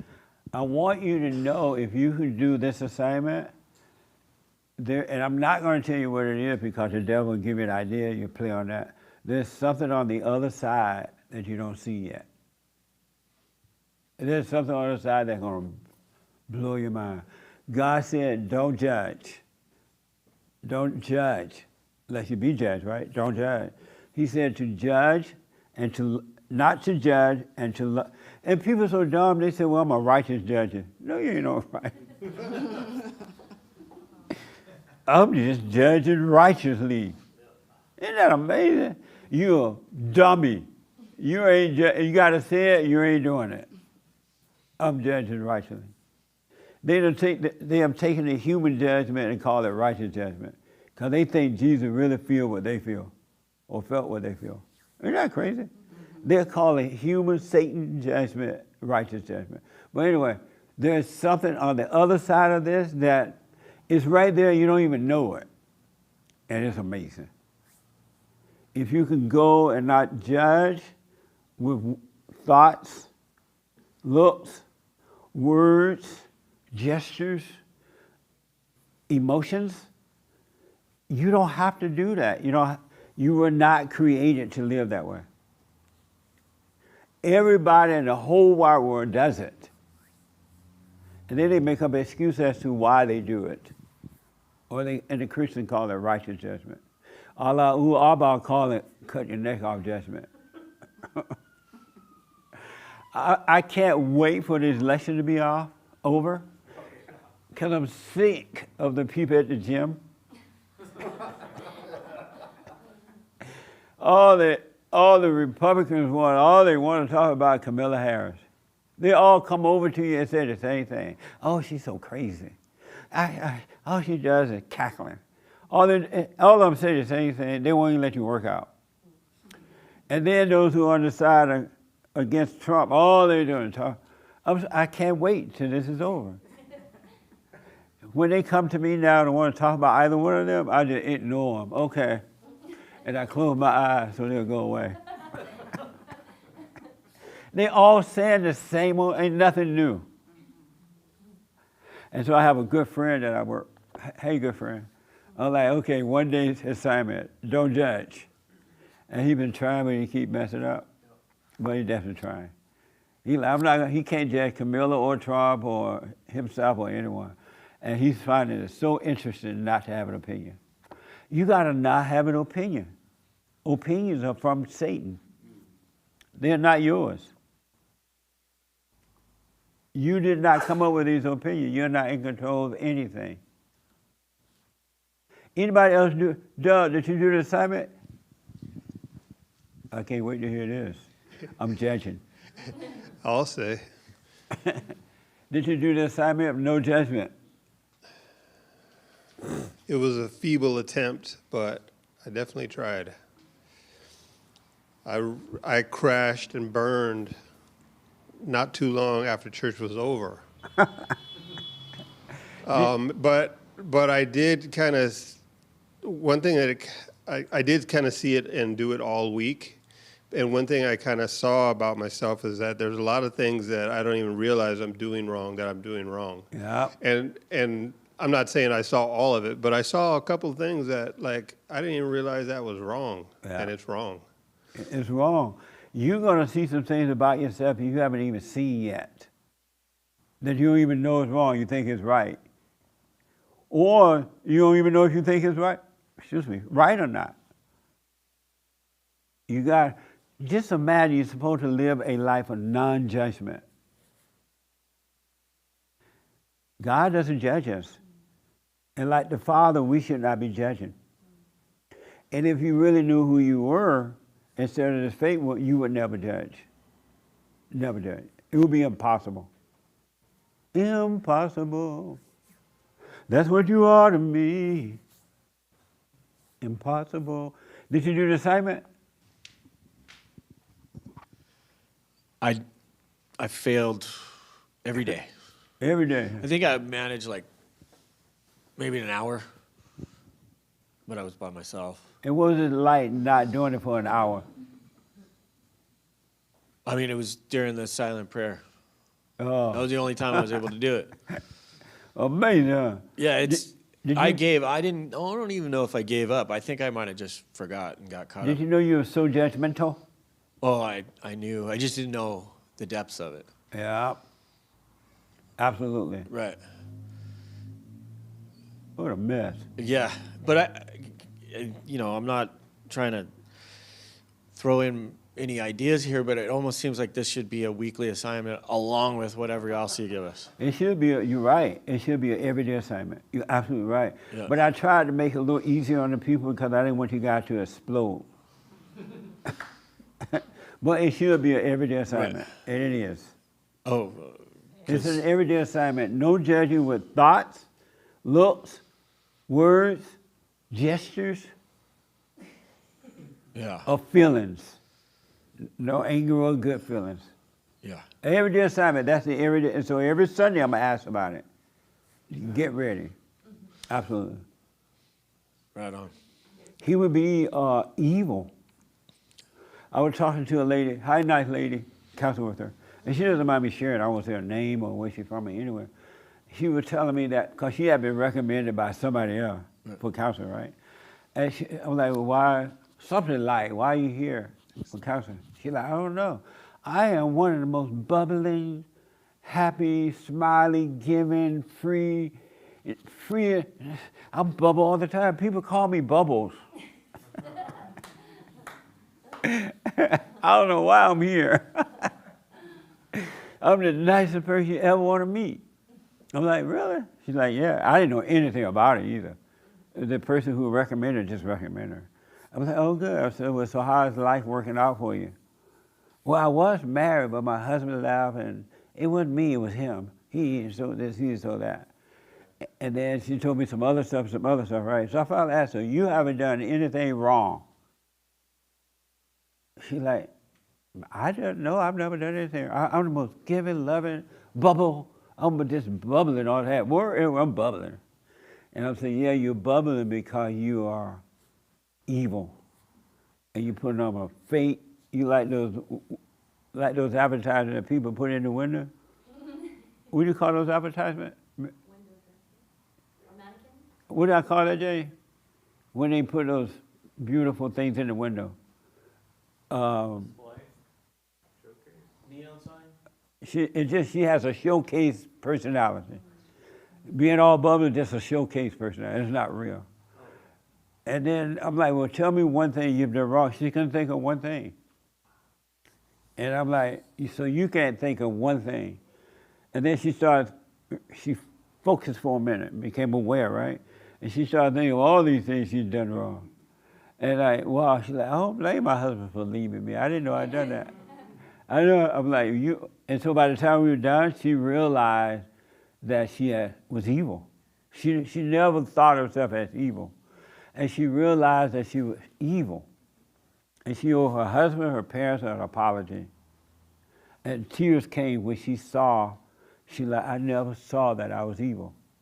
I only saw myself as good. She never saw that she was evil. And the hardest thing in the world for human beings to see is that they are evil.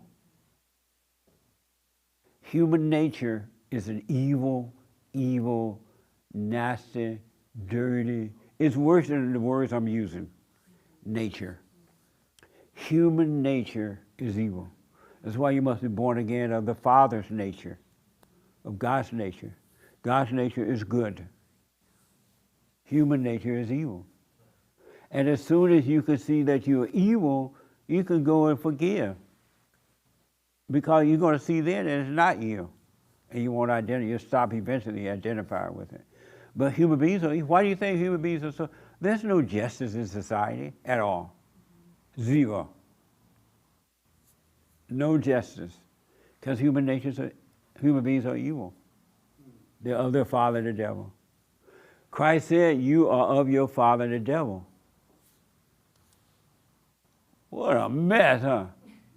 Anyway, I gotta wind down. Anybody, anything you have to say about? Yes, Nick. No, I thought you were asking about the assignment. Anything you have to say about this? Did you do the assignment? Me? Yeah. And what was it for you? How did it go?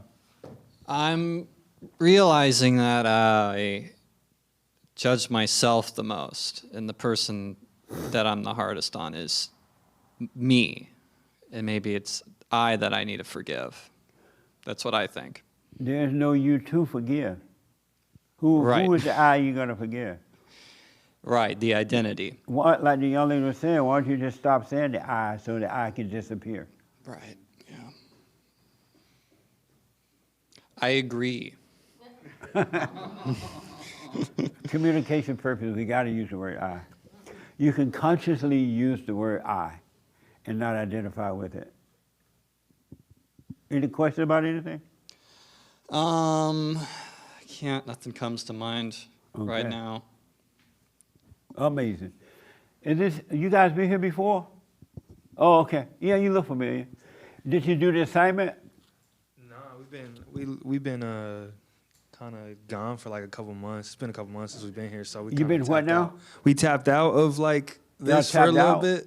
Oh yeah. But so no, we didn't even know about the assignment. But Oh, okay. I like that, and I'm gonna try it this week for sure. Okay, good. No judgment with thoughts, looks, words, gestures, you know, like royal, or whatever gesture you use, or emotions. Yeah. All right. Any question about anything? Yeah. Nah, I like what's going on. I'm absorbing. Nice. That's good. Yeah. Right on. Do you have any question about anything? I'm sorry? No, I don't. But Right. I missed it here. I Oh. love this place. I feel like every time I come here, I'm just like learning something. Right on. Learning Nice. anything. Anybody have, yes, Nick? Still on the assignment? I'm sorry? You were about to say anybody Yeah, had. go ahead. Well, I've been asking for a reset on the 24 hours ever since. I know. I keep asking, so I'll just ask myself. I'll just make a internal note and reset the clock for myself. I won't have to ask you. Nick is like, Jesse, I messed up. Oh, I forgot. Oh, I did it. But I raised my hand because I was going to say something similar to him, but in that I kind of used to think that I judge myself the most, and I'm watching, and I'm just like, I judge everybody else the most. Yeah. And it's actually like I judge myself because I'm that nasty. Right on. But anyways, I noticed that by not doing the face, the feelings wouldn't come, and I thought it was the other way around. I thought I had to like feel right first. Nick made that point this week about when he noticed that. How did you tell me? How did you? I said I thought it was the other way around. I thought I was making the face because I really truly felt that way. To not do the face, I'd be like fake. Right. I would be false, and so I really needed to feel right inside. But actually, if I stopped the face, I kind of stopped the whole thing. It's painful to judge. If you doubt me, look at in the mirror while you're judging. Your face is all messed up, scrounged up, or fake happiness. It's painful to judge. It's not easy. But when you stop judging, the pain is gone. It really is. That was a really amazing point. Did you do the assignment, Frankie? I did. And how did it go for you? I would do it and forget about it completely for an hour, and then I'd reach in my pocket and read it again because I took a note, and it was just incredible how many times I would go in and out of consciousness, and something would happen really stressful, and I'd get, crazy, and I'd say, well, okay, I'm supposed to follow this note I have here in my hand. That's good. I highly recommend that. Keep it with you. Yeah. Keep the assignment in your back pocket, ladies, in your purse if you wear pants, back pocket, and just look at it. It'll remind you to do it. Yeah. It really will. That's a good idea, matter of fact. What about tattoo it? That's no? right. Oh. That's right. Yes. Hassan, you did the assignment? Hold that thought for me. You can go to Hassan. Oh, okay. They have it. Oh. No, and I really needed it. And it's like, I know like we'll make jokes about like, oh, I forgot or we didn't do it. Right. But it's like what you say, it's like, why do we come here every week and not take the, you know, not do the work. Yeah. Yeah. So it's, yeah. But I like this writing it down theory. Yeah. That might, Write that the might assignment help. down and carry it with you. And if you don't remember, it's like, wow, read it over, and you'll have it. That's a good idea, matter of fact. Yes. This could be an OCD thing, but the biblical question, are we going to get to it? Yes. Okay. Why do you criticize yourself and others? I do it because I feel like why do I criticize myself? It's because I feel like I missed it. I missed the mark, and I failed in some way. And it's probably the same. I think it's the same when it comes to others. And do you realize there's no you to miss the mark? Yeah, I do. You see that now? I do see that. And did you learn anything else from it or realize anything else from it, from the assignment? I realized, well, I did want to address something that Vanessa was saying regarding her dynamic with her husband. Vanessa, back off your husband. I did the same. Don't blame me for Vanessa, all right? The truth is still the truth. Go ahead. I can actually relate very well with her because when I first entered into this, I literally drove my husband crazy. Yeah. To the point where well, not literally because he isn't crazy, but I have to stop saying that word. I overuse it. I shouldn't use it at all. But he got to the point where he did just say, "Look, I don't want to. That's your thing. Like, do you, and I'm over here." And I did. I backed off, and he naturally, because he saw a shift within me, he naturally began to explore this on his own. And now he does the silent prayer and all of that. So I did want to mention that because it is effective just to let it go and just leave it be. But in terms of the criticizing thing, I just learned that it goes hand in hand with the assignment of judging. It all, it's all one. It's the same. So as I watch myself when it comes to judging and those subtle ways, looks and all of that, I think naturally the criticizing will fall away as well. Absolutely. I can't tell you the number of people I've spoken to over the years, whether it's the husband or the wife, and one of them has been from one thing to another. They went to Buddha, they went to this religion, that religion, they went to that, and they were doing all these different things, and every time they get into something, they're all excited about it. And then so they try to impose it on their husband or their wives. And they try to make them do, oh, you got to do it. I'm doing this. I'm doing stupid stuff, right? And the husband or the wife that's not ready for it, they really don't want to do it because if this is what's helping you, I don't want it. No, you crazy as a Beelzebub.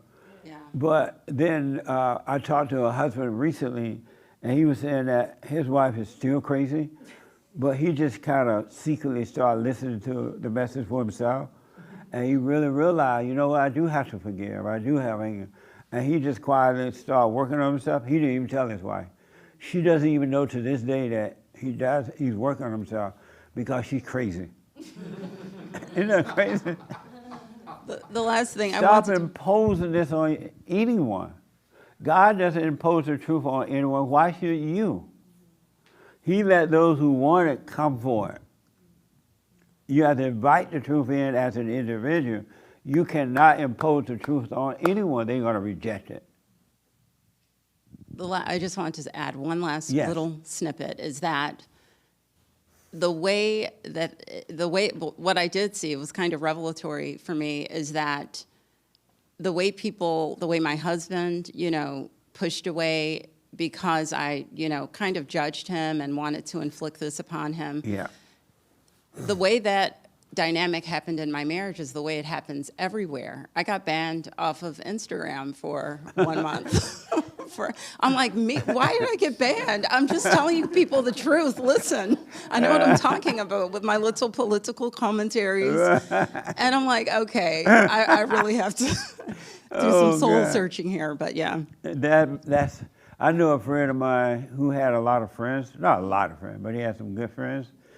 All of them left him because he was trying to tell them the truth. Mm-hmm. He judged them all. Yeah. I was like, why are you doing this? Stop it. Yeah. And I think he finally stopped, but now he's too late. He has no friends. And they don't want to play with him anymore. They used to go to Las Vegas. They used to all go different places. And they all still go except for him. But I think he got 1 or 2 back, to be honest. 1 or 2 came back, right?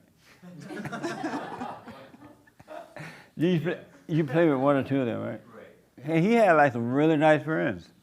They didn't agree on everything, but he had some really nice outdoorsy friends. They love looking for snakes and they go into wildlife. But he learned the truth. He went wild with that truth, and they were done with him. It was like quoted the Bible to him. Yes, sir. I just want to talk about the assignment. Okay. Yes. Yeah, I realized yesterday.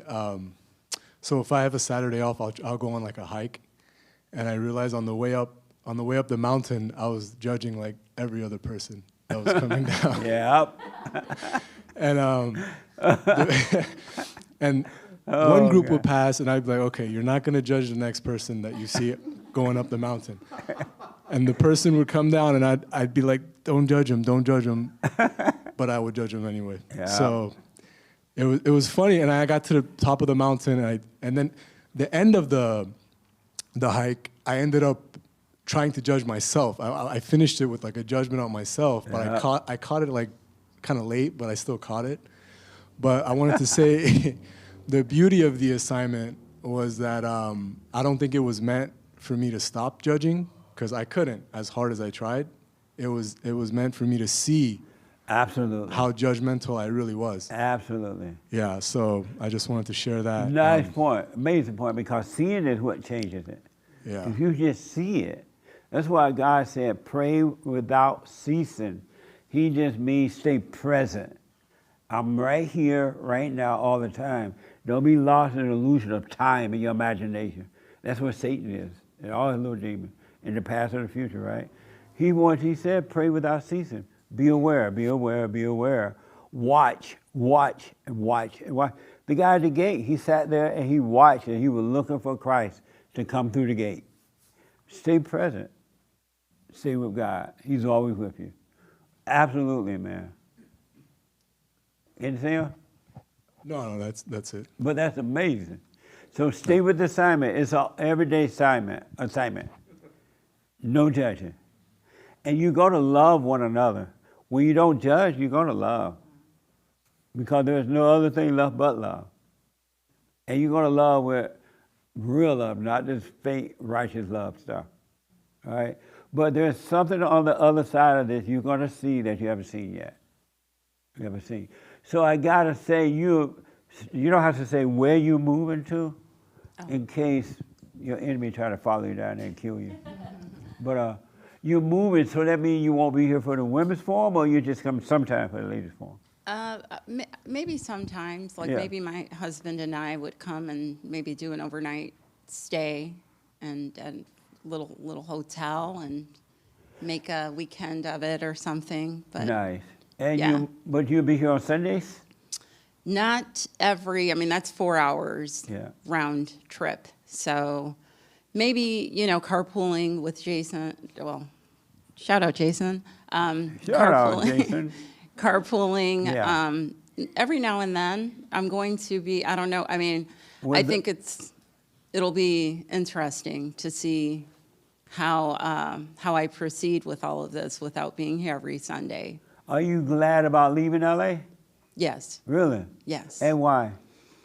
It's changed. It's really, I say this for the sake of conversation, but it's sad for me as someone who pretty much grew up here in LA. Yeah. You know, most of my pivotal events and most meaningful moments have happened here. I've lived all throughout LA, and to see it decline as it has for no good reason is really unfortunate to me. And I just I don't feel safe here anymore. Yeah. And I know that, you know, and that's again for the sake of conversation. I know what you mean. You know. Yeah.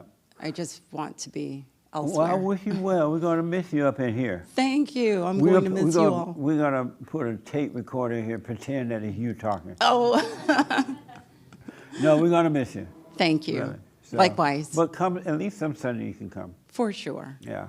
For sure. I was, yesterday I went over to one of the stores, and they were having a picket thing at the store.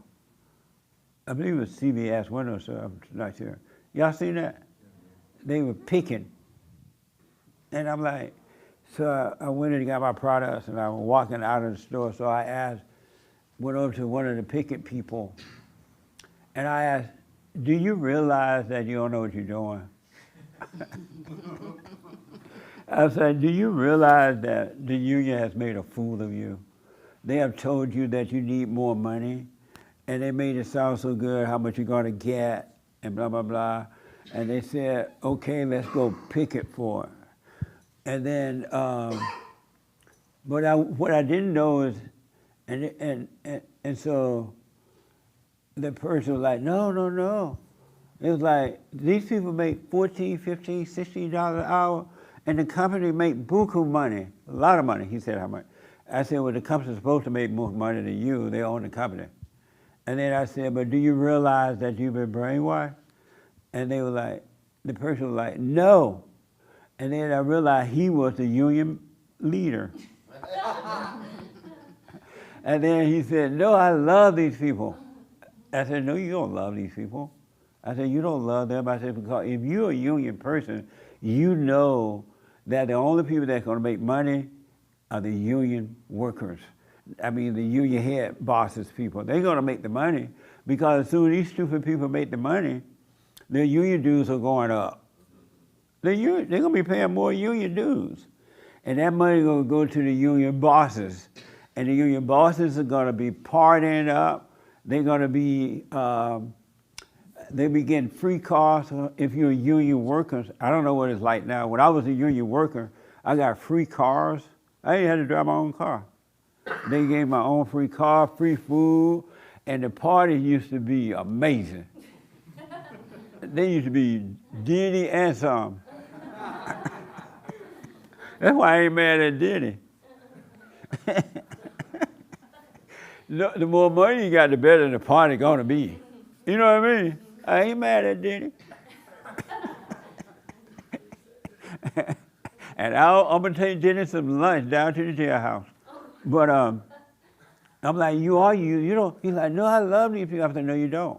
Because if you love them, you wouldn't do this. It's a game being played.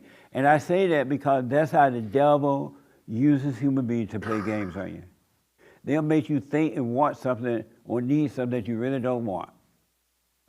You can go to a car dealer and buy the wrong car. If the dealer is a good salesman, he'll make you leave there with a car that you really can't afford instead of getting the one you want or the one you really don't like. Or he makes you get the one instead of the one you like because he'll stroke your ego. He'll tell you all kinds, speak fast, give you all these quick deals on them, and you think you're getting a deal and you're not.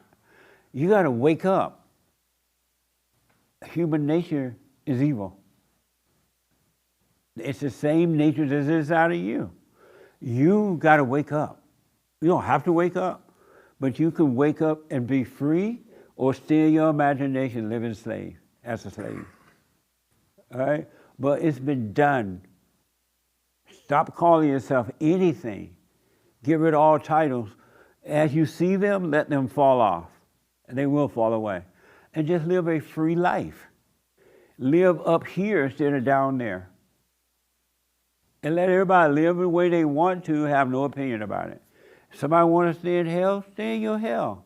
I'm not going to impose on you at all. I'm not going to be mad about it. I'm not going to be glad about it. I'm not going to impose on you.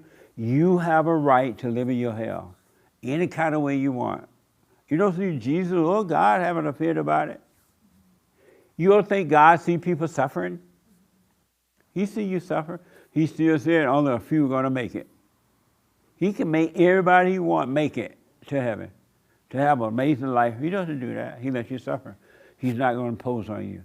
So stop imposing your ideas, your emotions, your thoughts on somebody else. And live your life. Be the light. Be the example. All right? So the brand new biblical question. What is it, James? It's the one about approval, right? Oh, this is a doozy. Do you need anyone else's approval? Why do you need? Okay. Why do you need anyone else's approval? Why? Why, Hassan? Why do you need anyone's approval?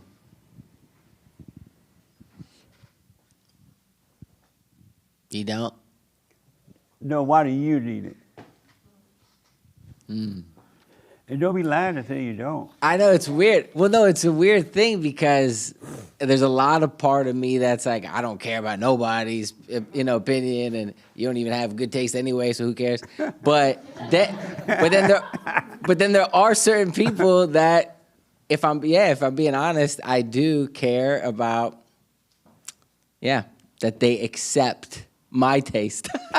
So yeah, it is interesting, as always. It's an amazing question. Why do you need anyone approvals? Yes, sir. Last word. Well, it depends on what you mean. Like approval of what? There goes Satan. No, I mean earthly laws or what?